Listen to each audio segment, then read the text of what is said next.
మా సార్స్ అందరికీ సన్మానం చేసి గిఫ్ట్లతో బహుమానాలతో బహుకరించాము.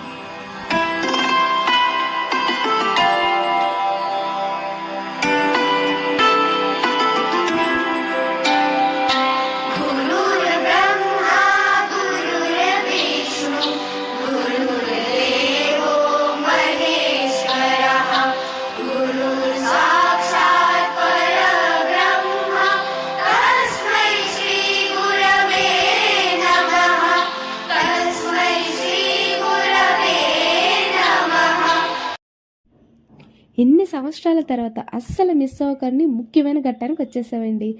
అదేనండి గ్రూప్ ఫోటో. ఇంతమంది అల్లరి కోతుల్ని ఒక దగ్గర కూర్చోబెట్టడమే ఫోటోగ్రాఫర్కి కష్టం అంటే అక్కడ కిందున్న కోతుల్ని చూసారా ఎంత అల్లరి చేస్తున్నాయో. అందరూ అనుకుంటున్నారు ఎంత వయసు వచ్చినా వీళ్ళకి అల్లరి తగ్గట్లేదు ఏంటో అని. చూడండి మానిలా